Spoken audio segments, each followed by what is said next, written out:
Энэ бичлэгээрээ би А-гийн абсолют утгатай тэнцүү байдгийг маш энгийн жишээгээр харуулахыг зорилоо. Өмнөх бичлэгүүд дээр үүний талаар дурдж байсан энгийн жишээнээс эхлэе. Хэрвээ надад ямар нэгэн тоо x тоо байвал x-ийг хэрэглэх хэрэгтэй. Учир нь a болон b-г хэрэглэчихсэн байгаа учраас x-ийн абсолют утга бол сөрөг x-ийн абсолют утгатай тэнцүү байна. Бид үүнийг тоон шулуун дээр илэрхийлж чадна гэдэгт итгэлтэй байна. Энд тоон шулуун зуръя. Энэ бол тэг. X нь эерэг байх нэг тохиолдолд байгаа. Мэдээж хэрэг x нь тэг байсан бол хоёр утга хоёулаа тэг буюу энэ нөхцөл биелнэ. А x нь эерэг утгатай байхад сөрөг x тэгээс зүүн тишээ ижил зайд байна. Сөрөг x-ийн абсолют утга нь адилхан хэмжээтэй байх ба зүүн тишээ байна. Тиймээс энэ хоёрын утга нь тэнцүү. Хэрвээ x сөрөг бол яах вэ?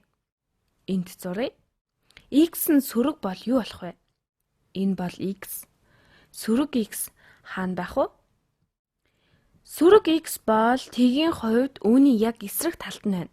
Тгээс баруун тишээгээ яг адилхан зайд байна. Сөрөг x-ийг энд тавьчлаа.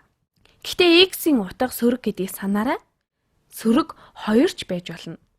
Хэрвээ x нь сөрөг 2 бол сөрөг 2-ын сөрөг утга эерэг болно. Гэхдээ яаж ч илэрхийлсэн энэ хоёрын абсолют утга нь хоорондоо тэнцүү байна. Абсолют утга бол тгээс тухайн тоо хүртэлх зай юм. Энэ бол зай. Энэ зай бол энэ зайтай адилхан байна.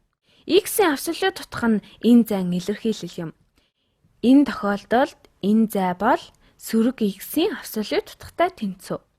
Энэ хоёрын абсолют утга тэнцүү гэдгийг ойлгосон гэдэгт итгэлтэй байна. Хэрвээ үүнийг зөвшөөрч байвал одоо энэ илэрхийллийг харцгаая. А-гаас хасган B-гийн абсолют утгаас эхэлцгээе. Бид үүнийг олох хэд хэдэн арга байна. Эхний арга бол илэрхийллээ арай доор бичиж. Учир нь энд байгаа тоон шулууныг арилгаж болохгүй. А-гаас хасган B-гийн абсолют утгаас эхлэе. Одоо А бол зүгээр л А тоо. Эерэг эсвэл сөрөг байх нь тэмд сонирн биш. Сөрөг тооч байж болно. Энэ бол зүгээр л А тоо. Үүнийг хасгана сөрөг А гэж бичиж болно. Эсвэл хасгана сөрөг А, хасгана Б гэж бичиж болно. Ингэж бичих нь тохиромжтой байж чадах хэсэг талаар бодцгоё. Энэ А бол энд бичсэнтэй адилхан. Хасгана сөрөг А хасгасхын нэмэх болно. Энэ бол эерэг А.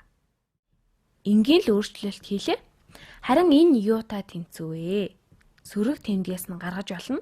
Хийж үзье. Сөрөг тэмдгээс нь гаргахдаа өмнө ашиглаагүй өнгөөр бодъё. Сөрөг тэмдгээс гаргаж болно. Сөрөг хаалттай нэвэл сөрөг А. Энд байгаа хасах тэмдэг хаалтанд орвол эерэг Б болно. Нэмэх нь Б. Ойлгомжтой харагдуулахын тулд хаалтаа адилхан өнгөөр хай. Сонирхолтой байна уу? Би түрүүхэн сөрөг тооны абсолют утга буюу сөрөг x-ийн абсолют утга нь эерэг x-ийн абсолют утгатай тэнцүү гэдгийг харсан. Тэгэхээр хасах хаалтанд сөрөг A дээр нэмэх нь B бол хасах хаалтанд сөрөг A дээр нэмэх нь B бол за шар өнгөөр бичиж. Хасах тэмдгийг нь аваад энд бичсэн абсолют утгатай тэнцүү болно. Эндээс харж болно. Сөрөг x-ийн абсолют утга нь x-ийн абсолют утгатай тэнцүү. Хасах нь сөрөг A дээр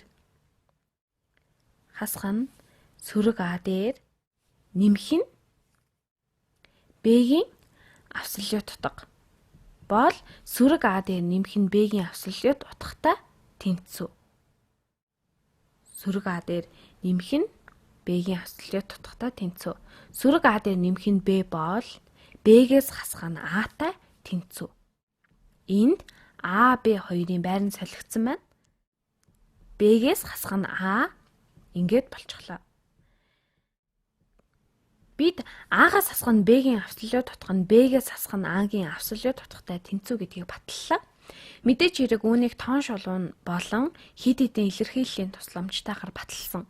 Ойлгосон гэдэгт итгэлтэй байна. Мөн нэг нь нөгөөгөөсөө их байх 2 тооны утгын өөрчлөлтийн талаар ойлголт авсан баха. Би сая хасах тэмдгийн чанараар абсолют утгыг олох дасгал хийж үзлээ.